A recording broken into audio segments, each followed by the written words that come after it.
ಓಂ ಶಾಂತಿ ವೀಕ್ಷಕರ ಅಭಿಮಾನಿಗಳೇ, ಗುರುಮಕ್ಕಳೇ, ಭಕ್ತರ ನಿಮ್ಮೆಲ್ಲರಿಗೊಳ್ಳೇದಾಗಲಿ. ಈಗ ನೀವು ನೋಡ್ತಾ ಇದ್ದೀರಾ, ಇದು ಬಂದು ಶ್ರೀ ಕ್ಷೇತ್ರ ಕೈವಾರ ಭಾಗ 2. ಪ್ರಥಮ ಬಾರಿಗೆ ನೀವು ಶ್ರೀ ಗಣೇಶ, ಬಲಮುರಿ ಗಣೇಶ ನೀವು ನೋಡಿದ್ದೀರಾ. ಎಲ್ಲಾದರೂ ಎಡಮುರಿ ನೋಡಿರ್ತೀರ ದೇವಸ್ಥಾನಗಳಲ್ಲಿ, ಎಡಗಡೆ ಸೊಂಡಲ್ ಇರುತ್ತೆ, ಅದರ ಬಲಗಡೆ ಇರೋದು ನೀವು ನೋಡಿರೋದು ಅಪರೂಪ. ಈಗ ನೋಡಿ, ಇದು ಯೋಗಿಗಳಿಗೆ, ತಪಸ್ಸುಗಳಿಗೆ ಪೂಜೆ ಮಾಡಲಿಕ್ಕೆ, ಅಂದರೆ ವಿದ್ಯಾ ಸಿದ್ಧಿ, ಬುದ್ಧಿ, ಜ್ಞಾನ, ಯೋಗ ಶಕ್ತಿ, ಮುಕ್ತಿ, ಜೀವನ್ಮುಕ್ತಿ, ಮೋಕ್ಷ ಕೊಡ್ತಕ್ಕಂಥ ಬಲಮುರಿ ಗಣಪ. ಬಲಗಡೆಗೆ ಸೊಂಡಲಿರುತ್ತೆ, ನೀವು ನೋಡ್ಬೋದು.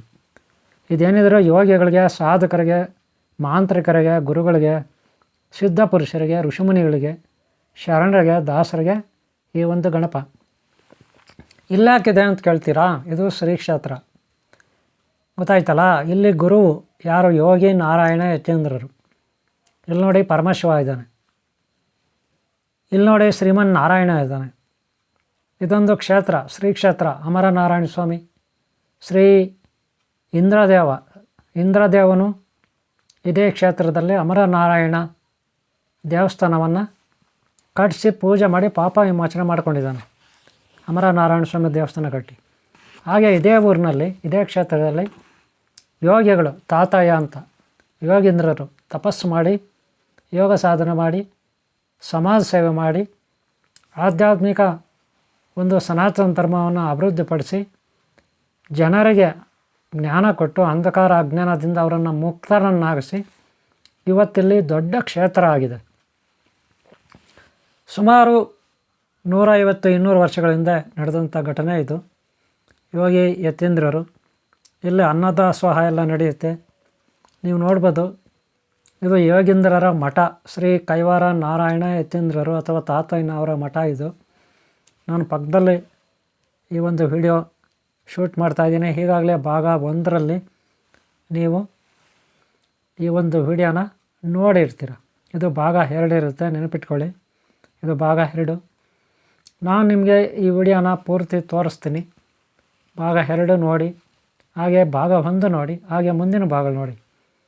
ನಾವು ಈಗ ನವಗ್ರಹ ದೇವಸ್ಥಾನ, ಇದು ನವಗ್ರಹ ದೇವಸ್ಥಾನಕ್ಕೆ ಅಟ್ಯಾಚು ವಿಘ್ನೇಶ್ವರ ಮೂರ್ತಿ, ಅಂದರೆ ಬಲಮುರಿ ಗಣೇಶ.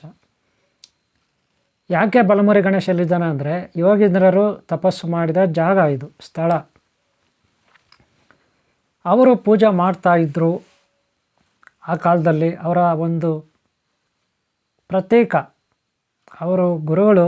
ನೋಡಿ, ಅಲ್ಲಿ ಹಿಂದ್ಗಡೆ ಮರ ಕಾಣುತ್ತೆ, ಅರಳಿ ಮರ, ಅದು ಆಮೇಲೆ ತೋರಿಸ್ತೀನಿ. ಇದು ನವಗ್ರಹ ದೇವಾಲಯ, ಇದು ನವಗ್ರಹ ದೇವಾಲಯ. ಹಿಂದ್ಗಡೆ ನಿಮಗೆ ಅರಳಿ ಮರ ಕಾಣುತ್ತೆ, ಮೆಶ್ಶಿಂದ ಹೊರಗಡೆ. ಆ ಮರದ ಕೆಳಗಡೆ ಯೋಗೀಂದ್ರರು ಕುಳಿತು ಜನಗಳಿಗೆ ಜ್ಞಾನ ಕೊಡ್ತಿದ್ರು. ಅದು ಆಮೇಲೆ ತೋರಿಸ್ತೀನಿ ನಾನು.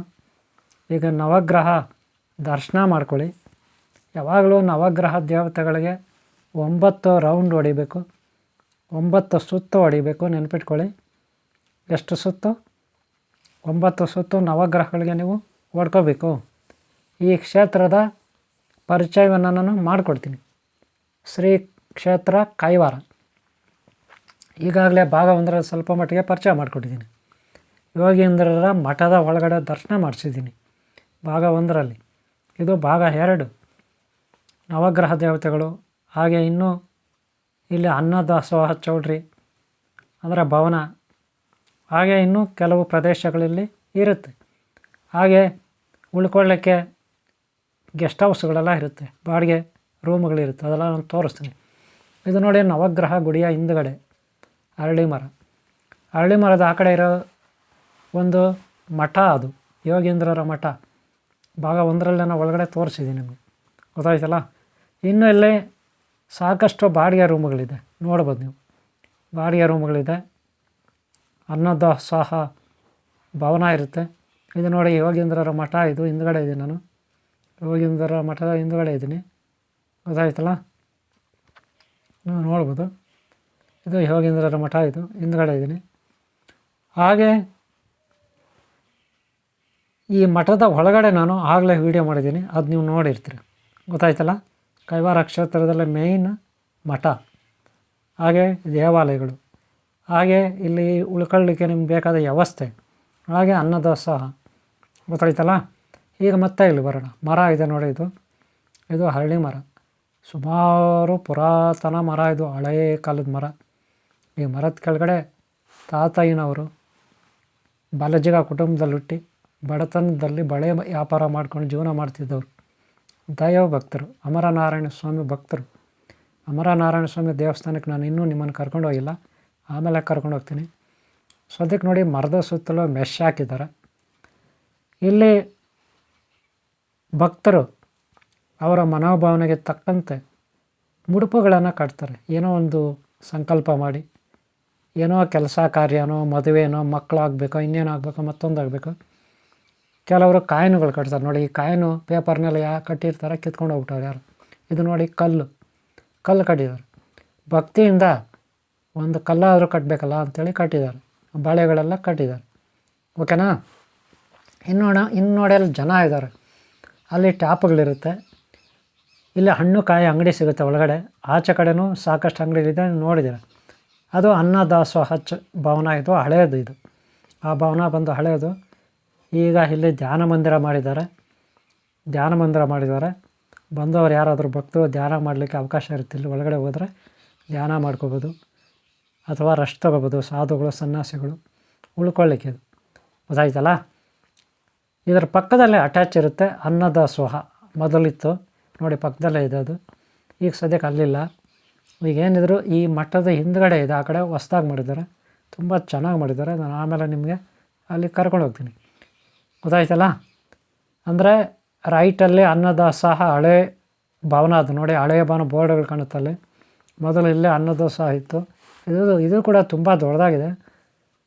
ಒಂದೇ ಸಾರಿ 1000 ಜನ ಕೂತ್ಕೋಬೋದು ರೀ, ಅಷ್ಟು ದೊಡ್ಡದಿದು. ಒಳಗಡೆ ಹೋದರೆ ಅಷ್ಟು ದೊಡ್ಡದಿದೆ, ಹಳೇದಿದು.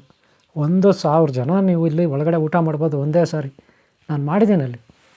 ಆದರೆ ಈಗ ಇಲ್ಲಿಲ್ಲ, ಇನ್ನೊಂದು ಕಡೆ ಇದೆ, ಹಿಂದ್ಗಡೆ ಇದೆ. ಅಲ್ಲಿಗೆ ನಾನು ಕರ್ಕೊಂಡು ಹೋಗ್ತೀನಿ ಆಮೇಲೆ. ಮೊದಲು ಇಲ್ಲೆಲ್ಲ ನೀಟಾಗಿ ತೋರಿಸ್ತೀನಿ ಮಠ ಇದೆಲ್ಲ. ಗೊತ್ತಾಯ್ತಲ್ಲ. ನಾನಿಲ್ಲೀಗ ಅರಳಿ ಮರ ನಾನು ಆಗಲೇ ಹೇಳಿದೆ. ಈ ಮರದ ಕೆಳಗಡೆ ತಾತಯ್ಯನವರು ಕೂತ್ಕೊಂಡು ಸಮಾಜ ಸೇವೆ ಮಾಡ್ತಿದ್ರು. ಆಗಿನ ಕಾಲ 250 ವರ್ಷಗಳು ಆಗಿಬಿಟ್ಟಿದೆ. 150-250 ವರ್ಷಗಳು. ಅಲ್ಲಿಂದ ಇಲ್ಲಿವರೆಗೂ ಮರ ಹಾಗೆ ಉಳ್ಕೊಂಡಿದೆ ನೋಡಿ. ಅದಕ್ಕೆ ಮೆಶ್ ಹಾಕಿದ್ದಾರೆ. ಗೊತ್ತಾಯ್ತಲ್ಲ. ಮೊದಲು ಇದು ನೋಡಿ, ಈ ಮಠಕ್ಕೆ ದ್ವಾರಪಾಲಕ. ಇದು ದ್ವಾರ ಬಾಗಿಲು ಅಂತಿರಲ್ಲ ಮಠಕ್ಕೆ. ನೋಡೋ ಮಠ ಇಲ್ಲಿ ಕಾಣುತ್ತೆ. ಇದು ದ್ವಾರ ಬಾಗಿಲು. ದ್ವಾರ ಬಾಗಿಲಲ್ಲೂ ಕೂಡ ಒಂದು ಮರ ಇದೆ, ನಾಗರಕಟ್ಟೆ, ಅಶ್ವತ್ಥಕಟ್ಟೆ ಇದೆ. ಇದು ದ್ವಾರ ಬಾಗಿಲು ಅಂದರೆ ಫಸ್ಟು ಮಠಕ್ಕೆ ಎಂಟ್ರೆನ್ಸ್. ಇದು ಮಠಕ್ಕೆ ಎಂಟ್ರೆನ್ಸು. ಇಲ್ಲಿ ಕೂಡ ಮರ ಇದೆ. ಇಲ್ಲೇನಪ್ಪ ವಿಶೇಷ ಅಂದರೆ, ಈ ಮರದಲ್ಲಿ ಗರುಡ ಬಂದು ಕೂತ್ಕೋತಾ ಇದ್ದಂತೆ. ತಾತಯ್ಯನವ್ರಿಗೆ ದರ್ಶನ ಕೊಡ್ತಾ ಇತ್ತಂತೆ. ಗರುಡ ಅಂದರೆ ಯಾರು? ಓಂ ಸರಿ ಅನಂತ ಪದ್ಮಾವತಿ, ಅನಂತ ಲಕ್ಷ್ಮಿ, ಅನಂತ ಪದ್ಮನಾಭ ಸ್ವಾಮಿ. ಗರುಡ ಅಂದರೆ ಅಲ್ವಾ? ತಾತಯ್ಯನವ್ರಿಗೆ ದರ್ಶನ ಕೊಡ್ತಿದ್ದ ಯಾರು? ಅನಂತ ಪದ್ಮಾವತಿ, ಅನಂತ ಲಕ್ಷ್ಮಿ, ಅನಂತ ಪದ್ಮನಾಭ ಸ್ವಾಮಿ. ಗೊತ್ತಾಯ್ತಲ್ಲ. ಇದು ಇಲ್ಲಿನ ಒಂದು ಪ್ರತೀತಿ. ಈಗ ಗೊತ್ತಾಯ್ತಲ್ಲ. ನೋಡಿ, ನೇರವಾಗಿ ಇಲ್ಲಿಂದ ನೋಡಿದಾಗ ಮಠ ಎಷ್ಟು ಚೆನ್ನಾಗಿ ಕಾಣುತ್ತಲ್ವ. ಮಠ ಕಾಣುತ್ತೆ. ಹಾಗೆ ಇಲ್ಲಿ ಇನ್ನು ಸಾಕಷ್ಟು ಭವನಗಳಿದೆ. ಕಾವೇರಿ ಭವನ ಅಂದರೆ ಯಾರನ್ನ ಭಕ್ತರು ಬಂದರೆ ಉಳ್ಕೊಳ್ಳಿಕ್ಕೆ ಇಲ್ಲಿರುತ್ತೆ, ವ್ಯವಸ್ಥೆಗಳಿರುತ್ತೆ, ರೂಮ್ಗಳೆಲ್ಲ ಇರುತ್ತೆ. ಗೊತ್ತಾಯ್ತಲ್ಲ. ರೂಮ್ಗಳಿರುತ್ತೆ. ಇಲ್ಲಿ 24 hour ಭಜನೆ ನಡೀತಾ ಇರುತ್ತೆ ನೋಡಿ. ಅಲ್ಲಿ ಭಜನೆ ಮಾಡ್ತಿದ್ದಾರೆ, ಕಾಣಿಸ್ತಾ ಅಲ್ಲಿ ಕೂತ್ಕೊಂಡು ಭಜನೆ ಮಾಡ್ತಿದ್ದಾರೆ. ಅಲ್ಲಿ ನಾಗರಕಟ್ಟೆ, ಅಶ್ವತ್ಥಕಟ್ಟೆ ಇದೆಲ್ಲ ಮರಕೆಳಗೆ. ಈ ಕಡೆಗೆ ಆಡಳಿತ ಮಂಡಳಿ ಬಿಲ್ಡಿಂಗ್ ಇದೆಯಲ್ಲ ದೊಡ್ಡದು, ಆಡಳಿತ ವರ್ಗ ಕಚೇರಿ. ಆ ಕಚೇರಿ ಪಕ್ಕದಲ್ಲಿ ಸಾಧುಗಳಿಗೆ ಭಜನೆ ಮಾಡಲಿಕ್ಕೆ ಅಂತ ಒಂದು ವ್ಯವಸ್ಥೆ ಇದೆ. ಅಲ್ಲಿ ಭಜನೆ ಮಾಡ್ತಿದ್ದಾರೆ. ಗೊತ್ತಾಯ್ತಲ್ಲ. ಭಜನೆ ಮಾಡ್ತಿದ್ದಾರೆ. ಇಲ್ಲಿ ಆಡಳಿತ ವರ್ಗ ಅವ್ರ ಹತ್ರ ಪರ್ಮಿಷನ್ ತಗೊಂಡು ಯಾರು ಬೇಕಾದ್ರೂ ಭಜನೆ ಮಾಡ್ಬೋದು. ಗೊತ್ತಾಯ್ತಲ್ಲ. ಅಲ್ಲಿ ನೋಡಿ, ಒಂದು ಶ್ರೀಮನ್ನಾರಾಯಣ ಆರಾಮಾಗಿ ರೆಸ್ಟ್ ತಗೋತಾಯಿದ್ದಾನೆ. ನೀವು ನೋಡ್ಬೋದು. ಏನೋ ಒಂದು ಇಲ್ಲಿ ಆ ಒಂದು ವ್ಯವಸ್ಥೆ ಯಾವಾಗಲೂ ಇರುತ್ತೆ. ಕೆಲವೊಂದು ಸಾರಿ ಫಂಕ್ಷನ್ಗಳಲ್ಲಿ ನಡೆಯುತ್ತಲ್ಲ ದೊಡ್ಡದಾಗಿ, ಆ ಟೈಮಲ್ಲೆಲ್ಲ ಡೆಕೋರೇಟ್ ಮಾಡಿರ್ತಾರೆ, ಅಲ್ಲಿ ಇಟ್ಟಿದ್ದಾರೆ. ಗೊತ್ತಾಯ್ತಲ್ಲ. ಇದು ಮಠ ಕೈವರ ನಾರಾಯಣ ಯೋಗೀಂದ್ರರ ಮಠ. ತಾತಯ್ಯನವರಂದರೆ ಯೋಗಿಗಳು, ಶರಣರು, ದಾಸರು ಅಂತೀವಿ. ಅವ್ರ ಮಠ ಇದು ತುಂಬ ದೊಡ್ಡದಾಗಿದೆ ರೀ. ಭಾಗ 1ರಲ್ಲಿ ನೀವು ನೋಡಿಲ್ಲ ಅಂದರೆ ನೋಡಿ, ಒಳಗಡೆ ತೋರಿಸಿದ್ದೀನಿ. ಹೊರಗಡೆ ಯಾವ ರೀತಿ ಎಷ್ಟೆಲ್ಲ ಬಿಲ್ಡಿಂಗ್ಗಳು, ತುಂಬಾ ದುಡ್ಡು ಖರ್ಚು ಮಾಡಿದ್ದಾರೆ. MS ರಾಮಯ್ಯ ಬಿಲ್ಡರು, ಕನ್ಸ್ಟ್ರಕ್ಷನ್ಸ್ ಇರುತ್ತಲ್ಲ, ಬಿಲ್ಡಿಂಗ್ ಕನ್ಸ್ಟ್ರಕ್ಷನ್ ಅವರು ಇಲ್ಲಿ ಪ್ರಾರಂಭದಲ್ಲಿ ಅವರೇ ಇದನ್ನೆಲ್ಲ ಮ್ಯಾನೇಜ್ಮೆಂಟ್ ಮಾಡಿದ್ದು. ಅನಂತರ ಇವತ್ತಿಲ್ಲಿ ಸಾಧು ಸಂತರು, ಯತೀಂದ್ರರು, ಯೋಗೇಂದ್ರರು, ಗುರುಗಳು ಇವರೆಲ್ಲ ಒಂದು ವ್ಯವಸ್ಥೆ ಇದೆ. ಬಂದ ಭಕ್ತರಿಗೆ ಅನ್ನದಾಸೋಹ ಇರುತ್ತೆ. ದೈವ ಭಕ್ತರು ತಮ್ಮ ಸೇವೆಯನ್ನು ಒಳ್ಳೆಯ ಆತ್ಮಶುದ್ಧಿಯಿಂದ ನಿರ್ಮಲವಾಗಿ ಸೇವೆ ಸಲ್ಲಿಸ್ತಾರೆ. ಯಾರಿಗೆ? ಈ ಒಂದು ಕ್ಷೇತ್ರದ ದೇವತೆಗಳಿಗೆ, ಗುರುಗಳಿಗೆ ಸ್ಥಾನ ಶಕ್ತಿಗೆ. ಹಾಗೆ ನಾವೆಲ್ಲ ಹಿಂದೂ ಧರ್ಮ ಉಳಿಬೇಕಾದ್ರೆ ನಾವೆಲ್ಲ ಏನು ಮಾಡ್ಬೇಕು ಹೇಳಿ? ಕೈಲಾದ ಮಟ್ಟಿಗೆ ನಮ್ಮಿಂದ ಏನು ಸಾಧ್ಯ ಅದು ಅನ್ನದಾಸೋಹಕ್ಕೆ ಏನು ಮಾಡಬೇಕು? ಅನ್ನದಾಸೋಹಕ್ಕೆ ಒಂದಷ್ಟು ಕಾಣಿಕೆ ಕೊಡಬೇಕು. ಅಲ್ಲೆಲ್ಲ ಉಂಡೆಗಳಿರುತ್ತೆ, ಅಲ್ಲಿ ಚೀಟಿ ಎಲ್ಲ ಇರುತ್ತೆ, ಹಣ ಕೊಟ್ಟು ಚೀಟಿ ಬರೆಸ್ಬೋದು. ಅಥವಾ QR ಕೋಡ್ಗಳಿರುತ್ತೆ, ಫೋನ್ಪೇ, ಪೇಟಿಎಮ್ ಇಂಥವೆಲ್ಲ ಮಾಡ್ಕೋಬೋದು. ಅಥವಾ ಉಂಡೆಗೆ ನೇರವಾಗಿ ಹಣ ಹಾಕ್ಬೋದು. ಆ ರೀತಿ ವ್ಯವಸ್ಥೆ ಇರುತ್ತೆ. ಅವರವರ ಕೈಲಾದ ಮಟ್ಟಿಗೆ ಅವರು ಮಾಡಬೇಕು. ಆವಾಗಲೇ ಹಿಂದೂ ಧರ್ಮ ಉಳಿಯೋದು. ಹಿಂದೂ ಧರ್ಮವನ್ನು ನಾವು ಉಳಿಸಿದರೆ ಅದೇ ಧರ್ಮ, ದೇವತೆ, ಗುರುಗಳು, ದೈವಿ ಶಕ್ತಿ ನಮ್ಮನ್ನು ಕಾಪಾಡುತ್ತೆ, ರಕ್ಷಣೆ ಮಾಡುತ್ತೆ ಅಲ್ವಾ? ಶ್ರೀಮನ್ನಾರಾಯಣ ಭಗವದ್ಗೀತೆಯಲ್ಲಿ ಏನು ಹೇಳಿದ್ದಾನೆ? ಶ್ರೀಕೃಷ್ಣ ಭಗವಾನ್, ಧರ್ಮವನ್ನು ನೀನು ಆಚರಿಸು ನಿರ್ಮಲವಾಗಿ, ಮನಃಶುದ್ಧಿಯಿಂದ. ನಿನ್ನ ಧರ್ಮ ನಿನ್ನನ್ನು ಮುಂದೆ ರಕ್ಷಿಸುತ್ತೆ, ಕಾಪಾಡುತ್ತೆ ಅಂತ ಓಂ ಶ್ರೀ ಆದಿಶಕ್ತಿ ನಾಗರಸ್ವಾಮಿ ಹೇಳಿದ್ದಾನೆ. ಆ ಭಗವಂತ ಅಲ್ವಾ? ಅದಕ್ಕೆ ನಾವು ನಮ್ಮ ಹಿಂದೂ ಧರ್ಮದ ಗ್ರಹ, ತಾರ, ನಕ್ಷತ್ರ ಆದಿಗಳು ಇವೆಲ್ಲವನ್ನು ಆಚರಣೆ ಮಾಡಬೇಕು. ಈಗ ನೋಡಿ, ನಾನಿಲ್ಲಿ ನವಗ್ರಹ ದೇವಸ್ಥಾನದಲ್ಲಿದ್ದೀನಿ.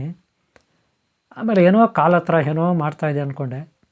ನೋಡಿದ್ರೆ ಇದೆ ಎಲ್ಲಿಂದ ಬಂತು ಅಂತ ಗೊತ್ತಿಲ್ಲ. ಕಾಲ ಹತ್ರ ಬಂದು ಎಳೆದಾಡುತ್ತೆ, ನೂಕಾಡುತ್ತೆ. ಗೊತ್ತಾಯ್ತಲ್ಲ? ಅದು ಮಾಡ್ತಾಯಿದೆ.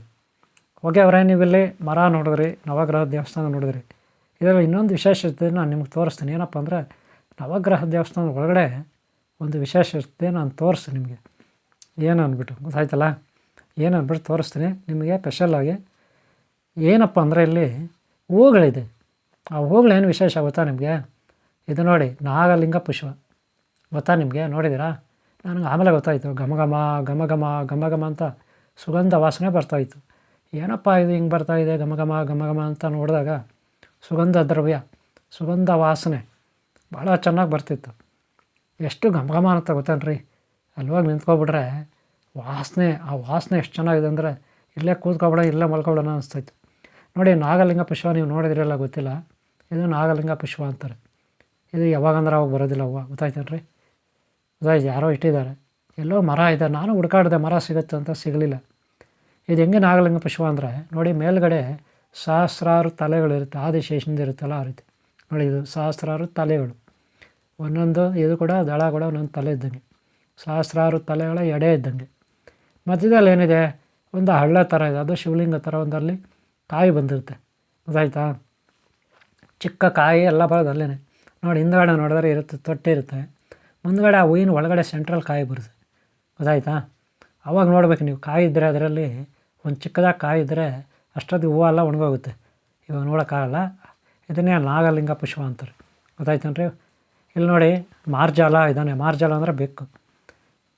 ಇವರೇ ಈಗ ನಾನು ಹೊರಗಡೆ ನಿಮಗೆ ಈ ಒಂದು ಏರಿಯಾನ ತೋರಿಸ್ತಾಯಿದ್ದೀನಿ. ಆಲ್ರೆಡಿ ಒಂದು ಸಾರಿ ತೋರಿಸಿದ್ದೀನಿ, ಮತ್ತೊಮ್ಮೆ ನೋಡ್ಕೊಬಿಡಿ. ಇಲ್ಲಿ ಸಖತ್ತಾಗಿ ಬರೀ ಬಿಲ್ಡಿಂಗ್ಗಳು ಕಟ್ಟಿ ಹಾಕಿದ್ದಾರೆ. ಬಾಡಿಗೆ ರೂಮುಗಳಿದೆ ಬೇಜಾನು. ನೋಡಿ, ಇಲ್ಲಿ ಕಾವೇರಿ ಭವನ ಅಂತ ಇದೆಲ್ಲ ಹೊಸ ಹೈಟೆಕ್ ಆಗಿರ್ತವೆ. ಹಾಗೆ ಕಡಿಮೆ ರೇಟ್ಗೂ ಸಿಗ್ತವೆ. 500 ರೂಪಾಯಿಂದ ಸಿಗ್ತವೆ. 500, 750, 1000, 1500ವರೆಗೂ ಇರ್ತವೆ. ಗೊತ್ತಾಯ್ತಲ್ಲ? ಅಲ್ಲೇ ಅನ್ನ ಚೌಲ್ಟ್ರಿ ಇದೆ ನೋಡಿ, ರೈಟ್ ಸೈಡಲ್ಲಿ ನೋಡ್ತಾಯಿದ್ದೀರಾ? ಅನ್ನ ಚೌಲ್ಟ್ರಿಗೆ ಟೈಮಿಂಗ್ ಇರುತ್ತೆ. ಮಧ್ಯಾಹ್ನ 12:30ಯಿಂದ 2:30, 3 ಗಂಟೆವರೆಗೂ ಮಧ್ಯಾಹ್ನ ಊಟ ಇರುತ್ತೆ. ಆಮೇಲೆ ರಾತ್ರಿಗೆ 7 ಕಾಲಿಂದ ಒಂದು 8:30, 9 ಗಂಟೆವರೆಗೂ ಇರ್ತದೆ. 2 ಟೈಮ್ ಊಟ ಇರುತ್ತೆ ವ್ಯವಸ್ಥೆ. ನೆನ್ಪಿಟ್ಕೊಳ್ಳಿ, ಮಧ್ಯಾಹ್ನ 12:30ರಿಂದ ಇರುತ್ತೆ. ಇದು ಅನ್ನ ಚೌಲ್ಟ್ರಿ, ಭಾರಿ ಚೆನ್ನಾಗಿ ಕಟ್ಟಿದ್ದಾರೆ. ಮೇಲ್ಗಡೆ ಹೋಗೋಣ. ನೋಡಿ, ಇದು ಅನ್ನ ಚೌಲ್ಟ್ರಿ ಕಾಣಿಸುತ್ತಲ್ಲ ಬೋರ್ಡಲ್ಲಿ, ನೇರವಾಗಿ ಕಾಣಿಸುತ್ತಾ ಬೋರ್ಡು? ಅದು ಅನ್ನ ಚೌಲ್ಟ್ರಿ. ಗೊತ್ತಾಯ್ತಲ್ಲ? ಇದು ಅನ್ನ ಚೌಲ್ಟ್ರಿ ಲೆಫ್ಟಲ್ಲಿರೋದು ನೋಡಿ, ಇದು ಅನ್ನ ಚೌಲ್ಟ್ರಿ. ಗೊತ್ತಾಯ್ತಲ್ಲ? ಆಮೇಲೆ ಇಲ್ಲಿ ಸ್ನಾನ ಮಾಡೋಕ್ಕೆಲ್ಲ ವ್ಯವಸ್ಥೆ ಇರ್ತದೆ. ಬಾತ್ರೂಮ್ ಟಾಯ್ಲೆಟ್ಗಳು ಜನ್ರಲಾಗಿ ಬಾತ್ರೂಮ್ ಟಾಯ್ಲೆಟ್ಗಳೆಲ್ಲ ಅಲ್ಲಿ ಬೋರ್ಡ್ ಹಾಕಿರೋ ಕಾಣಿಸ್ತಾ? ಇಲ್ಲೊಂದು ಬಾವಿ ಇದೆ ರೀ, ನಿಮಗೆ ತೋರಿಸ್ತೀನಿ ನಾನು. ಹಳೆಯ ಬಾವಿ. ಈಗ ಹಳೆ ಕಾಲದಲ್ಲಿ ಇಲ್ಲಿ ನೀರೆಲ್ಲ ತೊಗೊಂಡು ಇಲ್ಲೇ ಒಲೆ ಕಟ್ಟಿ, ಇಲ್ಲೇ ಸೌದೆ. ಆಮೇಲೆ ಯಾರಾದರೂ ಮುಡಿ ಕೊಡೋರು ಇದ್ದರೆ ತಲೆ ಎಲ್ಲ ಬೋಡಿಸ್ತಾರಲ್ಲಿ. ಗೊತ್ತಾಯ್ತಾ? ಇದು ನೋಡಿ, ಹಳೆ ಕಾಲದ ಬಾವಿ ಇದು. ಈ ಬಾವಿನಲ್ಲಿ ಫಸ್ಟ್ ನೀರು ಇರ್ತದೆ. ಇದಕ್ಕೊಂದು ಮೋಟ್ರ್ ಇಟ್ಬಿಟ್ಟು ನೀರೆಲ್ಲ ಮೇಲೆಗೆ ತೆಗೆದು ಜನ ಬಂದವ್ರಿಗೆ ಸಪ್ಲೈ ಕೊಡ್ತಿದ್ರು ಕುಡಿಲಿಕ್ಕೆ, ಆಮೇಲೆ ಸ್ನಾನ ಮಾಡಲಿಕ್ಕೆ ಎಲ್ಲ ಇದೇ ನೀರೇ ಇತ್ತು ಫಸ್ಟು. ಈಗ ಬಿಡ್ರೆ ಎಲ್ಲ ಬೋರ್ವೆಲ್ಗಳು ಬಂತು, ಈ ಬಾವಿ ಹಾಗೆ ಇದೆ, ಆದರೂ ನೀರಿದೆ ನೋಡಿ, ಗೊತ್ತಾಯ್ತಲ್ಲ. ನೋಡಿ ಅಲ್ಲೆಲ್ಲ ಸೌದೆ ಇದೆ, ಆ ಕಡೆ ಎಲ್ಲ ನೀರು ಕಾಯಿಸ್ಕೊಂಡು ಸ್ನಾನ ಮಾಡ್ಬೋದು. ಯಾಕಂದರೆ ಮುಡಿ ಕೊಡ್ತಾರಲ್ಲಿ ಈ ಕಡೆಗೆ, ಮುಡಿ ಕೊಟ್ಟವರು ಮಕ್ಕಳಿಗೆ ದೊಡ್ಡವರೆಲ್ಲ ಮುಡಿ ಕೊಡ್ತಾರೆ. ನಾನು ದೊಡ್ಡ ಮಗಾಗಿಲ್ಲ, ನಾನು ಮುಡಿ ಕೊಟ್ಟಿದ್ದು ಫಸ್ಟ್ ಮಗಾಗಿ. ನಾನು ಫಸ್ಟ್ ಮಗಾಗೆ ಇದೇ ಕ್ಷೇತ್ರದಲ್ಲೇ ಮುಡಿ ಕೊಟ್ವಿ, ಗೊತ್ತಾಯ್ತನ್ರಿ. ಧರ್ಮಸ್ಥಳಕ್ಕೆ ಹೋಗಿದ್ವಿ, ಆದರೆ ಅಲ್ಲಿ ಕೊಡ್ಲಿಕ್ಕೆ ಆಗಲಿಲ್ಲ, ಫುಲ್ ರಶ್ಶು. ಇವರೇ ಅನ್ನ ಚೌಳ್ರಿ, ಅನ್ನಂ ಪರಬ್ರಹ್ಮ ಅಂತೀವಿ, ಅನ್ನಪೂರ್ಣೇಶ್ವರಿ. ನಾನು ಊಟ ಹಾಕ್ಸ್ಕೊಂಡೆ, ಪಾಯಸ ಹಾಕಿದ್ರು, ಅನ್ನ ಹಾಕಿದ್ರು. ಆಲ್ರೆಡಿ ನಾನು ತಿಂದು ಮುಗಿಸ್ಬಿಟ್ಟೆ, ವೀಡಿಯೋ ಮಾಡ್ತಾಯಿದ್ದೀನಿ. ಈಗ ಜ್ಞಾಪಕ ಬಂತು ವೀಡಿಯೋ ಮಾಡೋಕ್ಕೆ, ಈಗ ನೆನಪಿಗೆ ಬಂತು ವೀಡಿಯೋ ಮಾಡಲಿಕ್ಕೆ, ಈಗ ಮಾಡ್ತಾಯಿದ್ದೀನಿ. ಜನ ಇಲ್ಲಿ 12:30ಇಂದ ಇನ್ನೂ ಊಟ ಮಾಡ್ತಿದ್ದಾರೆ. ಈಗ 2:15 ಆಗ್ತಾಯಿದೆ. ನಾನು ಕೂತ್ಕೊಂಡೆ, ಟೈಮ್ ಓವರ್ ಆಯ್ತಂತ, ಗೊತ್ತಾಯ್ತಲ್ಲ. ಅನ್ನಂ ಪರಬ್ರಹ್ಮ ತುಂಬ ಚೆನ್ನಾಗಿದೆ, ತರಕಾರಿ ಸಾರು, ಹಾಗೆ ಸ್ವೀಟ್ ಇದೆ, ತುಂಬ ಚೆನ್ನಾಗಿದೆ, ಗೊತ್ತಾಯ್ತಾ. ಇಲ್ಲಿ ತುಂಬ ಜನ ಊಟಕ್ಕೆ ಕೂತ್ಕೋಬೋದು, ತುಂಬ ಜಾಗ ಇದೆ. ಪಾಯಸ ಹಾಕಿದ್ರು ವೀಕ್ಷಕರೇ, ಅನ್ನಂ ಪರಬ್ರಹ್ಮ ಅಂತೀರಿ, ಪಾಯಸ ಆಮೇಲೆ ಅನ್ನ ಸಾಂಬಾರು ಹಾಕಿದ್ರು, ಭಾರಿ ಚೆನ್ನಾಗಿದೆ ಊಟ ಅಂತೂ, ತುಂಬ ಟೇಸ್ಟಾಗಿದೆ, ಗೊತ್ತಾಯ್ತಲ್ಲ. ನಿಮಗೆ ಒಳ್ಳೆಯದಾಗಲಿ. ಈ ವಿಡಿಯೋಲ್ಲಿ ಮುಗಿಸ್ತಾ ಇದ್ದೀನಿ. ಮತ್ತೆ ನಾವು ಭಾಗ 3 ನೆಕ್ಸ್ಟ್ ನಾನು ನಿಮ್ಮನ್ನು ಇಲ್ಲಿ ಮುಂದಕ್ಕೆ ಕರ್ಕೊಂಡು ಹೋಗ್ತೀನಿ. ಅಮರನಾರಾಯಣ ಸ್ವಾಮಿ ದೇವಸ್ಥಾನ ಇರುತ್ತೆ, ಪಂಚಲಿಂಗೇಶ್ವರ ದೇವಸ್ಥಾನ ಇರುತ್ತೆ, ಪಾಂಡವರು ಕಟ್ಟಿದಂಥ 5 ಜನ ಪಾಂಡವರು, ನಕಲ, ಸಹದೇವ, ಭೀಮ, ಅರ್ಜುನ, ಧರ್ಮರಾಯ ಇವರಂತ ಕಟ್ಟಿದಂಥ ದೇವಸ್ಥಾನಕ್ಕೆ ನಾನು ಕರ್ಕೊಂಡು ಹೋಗ್ತೀನಿ. ನಿಮ್ಮೆಲ್ಲರಿಗೂ ಒಳ್ಳೆಯದಾಗಲಿ. ಈ ವಿಡಿಯೋ ಇಲ್ಲಿ ಲಾಸ್ಟ್ ಮಾಡ್ತಾಯಿದ್ದೀನಿ. ಓಂ ಶಾಂತಿ, ಓಂ ಶಾಂತಿ, ಓಂ ಶಾಂತಿ. ವೀಕ್ಷಕರೇ, ಈ ವಿಡಿಯೋ ನಿಮ್ಗೆ ಇಷ್ಟ ಆಗಿದೆ ಅಂತ ತಿಳ್ಕೊತೀನಿ. ಈ ವಿಡಿಯೋ ಇಷ್ಟ ಆಗಿರೋ ಒಂದು ಲೈಕ್ ಮಾಡಿ. ನಿಮ್ಮ ಪ್ರೋತ್ಸಾಹ ಇದ್ದರೆ ಸದಾ ನಾನು ಮತ್ತೆ ಈ ರೀತಿ ವಿಡಿಯೋಗಳನ್ನು ಮಾಡಲಿಕ್ಕೆ ಅನುಕೂಲ ಆಗುತ್ತೆ. ಲೈಕ್ ಮಾಡೋದು ಮರಿಬೇಡಿ. ನಿಮ್ಮೆಲ್ಲರಿಗೂ ಒಳ್ಳೆಯದಾಗಲಿ.